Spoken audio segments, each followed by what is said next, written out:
On this episode of Still Loading, The Architects.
Hey guys, it's Josh and welcome to this new episode of Still Loading. I'm taking a break from the 40 for 40 series right now and I wanted to do an episode on something a little different. Today's episode is on Nintendo's in-house development team R&D3, later named Integrated Research and Development.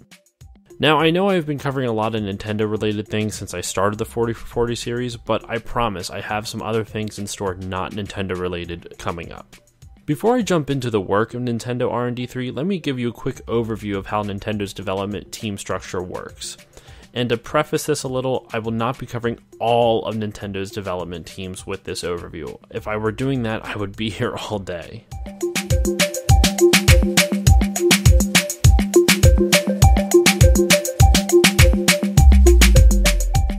Nintendo started getting into electronic toys and games in the 70s, and with that, their first development team was created, Nintendo R&D1, also known as Research and Development 1. This was run by Gunpei Yokoi, and they were responsible for creating some of Nintendo's biggest franchises, such as Metroid, Tetris, Donkey Kong, the original Mario Bros., as well as creating the Game Boy. I did an episode on Gunpei Yokoi last year, so give that a listen if you want to learn more about the man behind the team. As Nintendo's stake in the video game market grew, they began creating more development teams, R&D2, R&D3, and R&D4. Each group was responsible for a different part of Nintendo's overall development strategy. R&D1 originally focused on creating electronic toys and arcade software, but once the NES was released, they were reassigned to concentrate on making software for home consoles and handhelds. R&D2 focused on hardware technology and system operating tools. The head of R&D2, Masayuki Uemura, designed the NES. R&D3 worked on hardware as well as some software, but we will go into more of that later on. And finally, R&D4 is probably the most well-known of the original four teams. They created most of Nintendo's most successful franchises, Super Mario Bros., The Legend of Zelda, Star Fox, list goes on. This group of developers pretty much defined Nintendo's early forays into the video game industry and helped set them up for years to come. Now, let's get on to R&D3.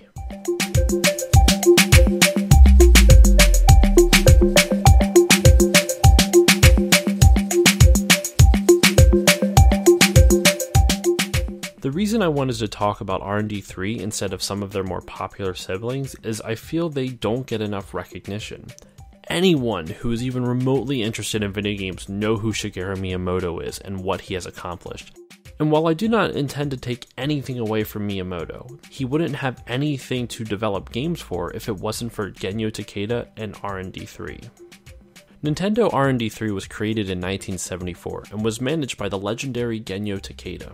In a way, this is kind of like a developer's profile episode on Takeda. There is so much to talk about with his team, so there is no way I can get to everything. I'm just going to focus on the highlights as pretty much each of these things could be given their own episode. But to start, let's talk about their first arcade game, Punch-Out!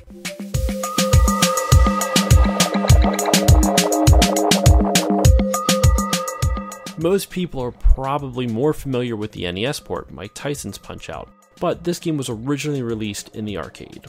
Punch-Out! Was released in Japan in 1983. In the game, you take the role of an unnamed boxer, though later on in the NES version, he would be named Little Mac. The objective is simple: win the fight. You fight a series of boxers all with different boxing styles. Your character is viewed from behind as a wireframe, so your opponent can be seen through you. Timing is everything in this game. Each opponent has a different rhythm that you have to pick up on in order to defeat them. Each of them has a different tell that shows you the best time to strike and deal the most damage. This series is famous for its colorful cast of memorable characters, including Glass Joe, Piston Hurricane, etc. The gameplay was designed by Takeda himself. Miyamoto designed the characters. R&D3 not only built the game, but also designed a new type of computer chip that was used in the game, and this chip would allow developers to zoom in, quote unquote. Basically, it gave them the ability to shrink and expand one object on screen. It could also rotate one object on screen. By today's standards, that doesn't seem impressive. Back in 1982, when the game was being developed, that was huge. Especially considering if you look at the original Donkey Kong game, the animation for the barrels that DK threw were all animated by hand. It was impossible for the processor to rotate the image of the barrel as it moved down the beams. At some point, I do want to do a full episode on the original Punch-Out because there's a lot more to talk about with the development of this game, but for now, let's move on.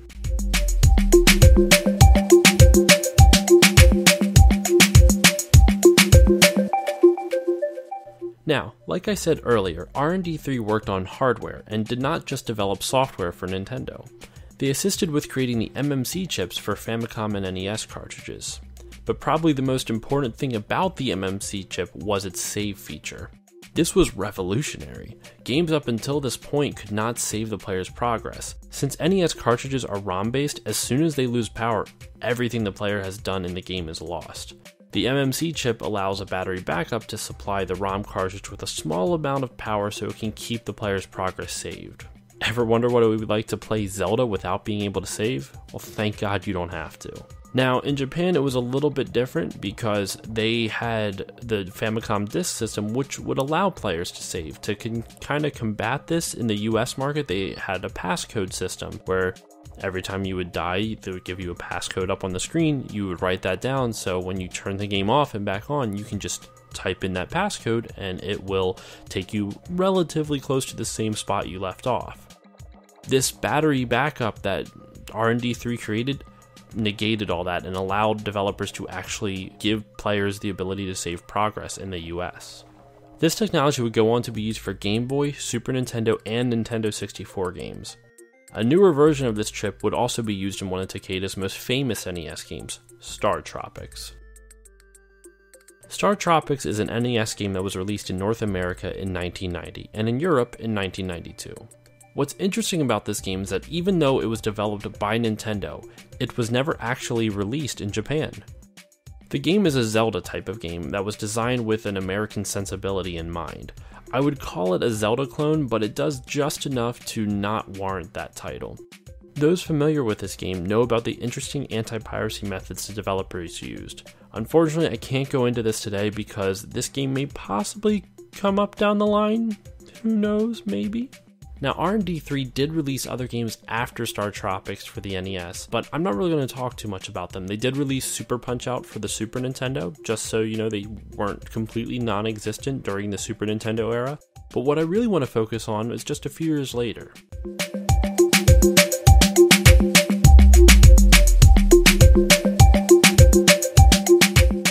In 1996, R&D3 was split up into two separate teams. Nintendo Integrated Research and Development, or IRD for short, they handled home consoles. The other team was Nintendo Research and Engineering, RED, or RED for short. They handled handheld consoles. I'm going to focus on the integrated team, but I will list some of the things that RED created at the end of the episode. The first project for the newly created team was a big one, the Nintendo 64. What was originally codenamed Project Reality would turn into Nintendo's first serious foray into three-dimensional gaming. You could see them dabbling in it with games like the original Star Fox for the Super Nintendo, but the N64 is where they finally took the leap. And while the console ultimately wouldn't sell as well as its competitors, it provided a solid foundation with what 3D gaming could be. Think about it. Where would 3D platformers be without Super Mario 64? That game, as well as other standouts on the system, would lay the groundwork for almost all 3D games. Mario and Banjo-Kazooie were as influential to 3D platforming games as GoldenEye and Perfect Dark were to first-person shooters on home consoles. The console may have lost that generation's console war, but it provided future game developers with inspiration for what could be done in 3 dimensions. In fact, the legendary Naughty Dog Studios cite Super Mario 64 as a major influence for their Jak and Daxter series.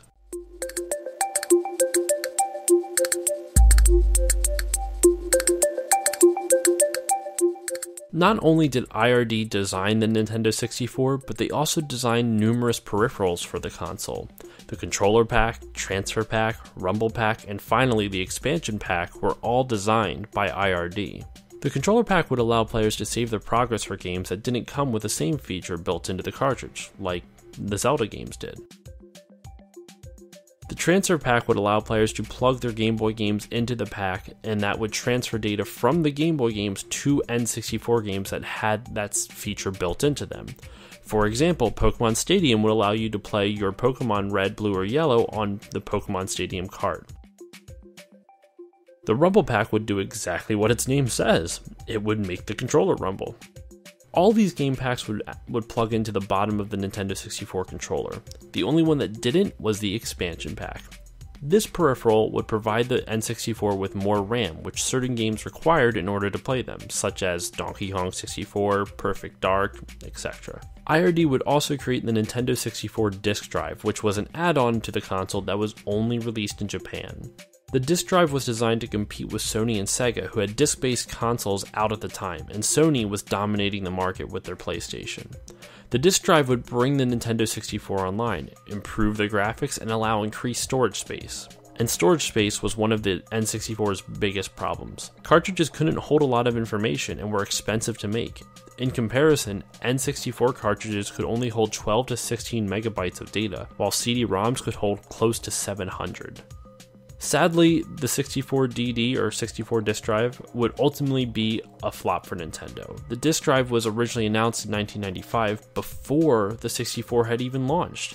However, when it finally did come to market in 1999, the public was already setting their sights on the upcoming launch of the PlayStation 2.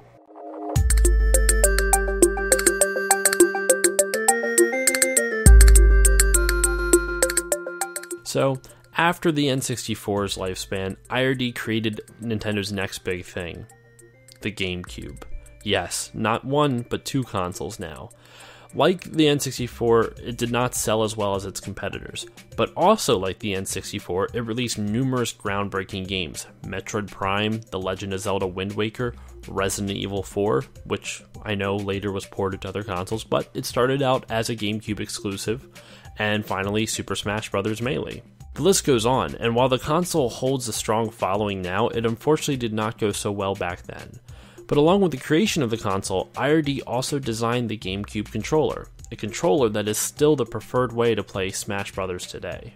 They also created a peripheral for the GameCube. The Game Boy Player add-on was an add-on that plugs into the bottom of the GameCube and allows players to plug in their Game Boy and Game Boy Advance games to play them on the TV via the GameCube.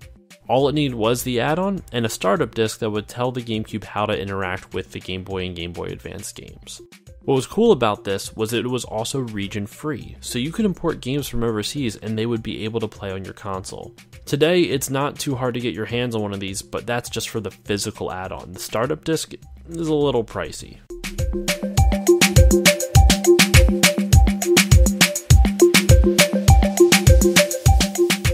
Let's move on to something a little bit more recent, the Nintendo Wii. Now look at this track record so far. The Punch-Out series, save cartridges, Star Tropics, the Nintendo 64, the Nintendo GameCube, and now also the Nintendo Wii. IRD, R&D3, whatever you want to call them, they're just insane. The Wii is Nintendo's best-selling home console to date. The only Nintendo consoles to sell more are handhelds, the Game Boy and the Nintendo DS. This was a big gamble for Nintendo to make the Wii. If you look at the video game industry back in 2006, every console manufacturer was upgrading the hardware on their consoles. Nintendo didn't really shoot for that. They focused more on trying to find new and unique ways to play games, so instead of pushing for graphics, they pushed for motion controls. A lot of people in the games press didn't think this gamble was going to pay off, but upon release it was almost impossible to find a Wii because it was selling out so quickly. What was surprising about the console was its accessibility. The Wii attracted a lot of casual gamers. You would find them in retirement communities because Wii Sports helped them be more active. You would find them in homes of people who wouldn't normally play even a Mario game. But because Wii had other titles that wouldn't normally attract the hardcore gaming audience, the console found its way into more homes than anticipated. Like the previous consoles IRD developed, they also created the controllers for the Wii. The Wiimote, the Nunchuck, the classic controller, the Wii Wheel, and pretty much every possible controller you can imagine for the Wii. To enhance the motion controls, IRD also designed the Wii Motion Plus, which increased the accuracy of Wii remotes.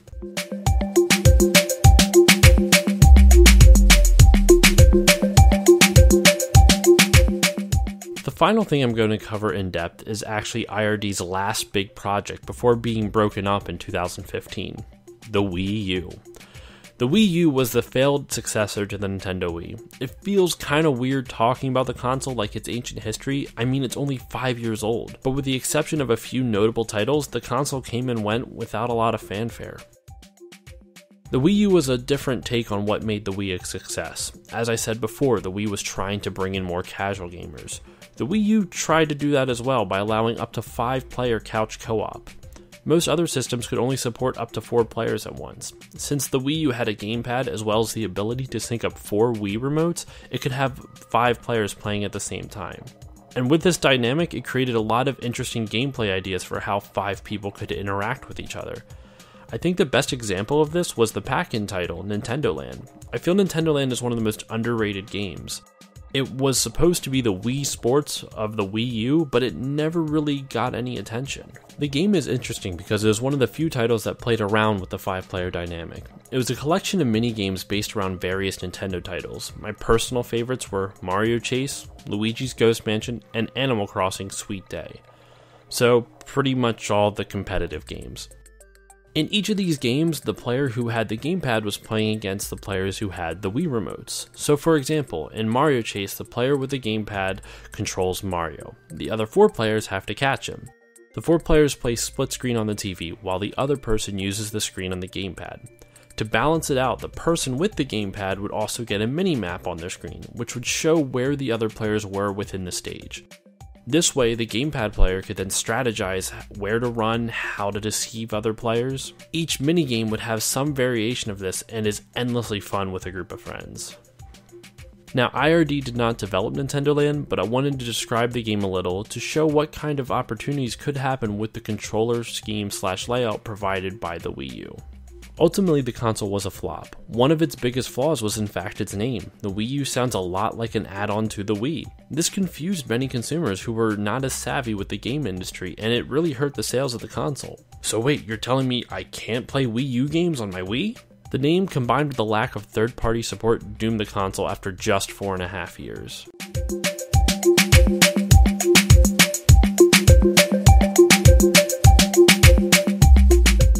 Wrapping up, Nintendo R&D 3, later known as IRD, were pretty much the architects of Nintendo for almost 20 years, and prior to that, one of Nintendo's best game developers. I only touched on what I consider were their biggest achievements, but they have a lot more on their resume than what I talked about. After R&D 3 split into 2 teams in 1996, I only focused on one of them, Integrated Research and Development. If you look into the other one, Research and Engineering Department, they're responsible for all the handheld consoles with the exception of the original Game Boy. Additionally, IRD developed other games such as Super Punch-Out!, Arm Wrestling, Star Tropics 2, and Pilot Wing 64.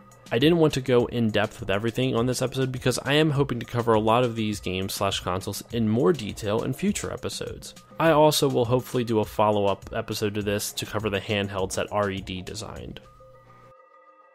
So, thank you all for listening to this episode. Hopefully you found it interesting. Please rate, review, and subscribe to the show.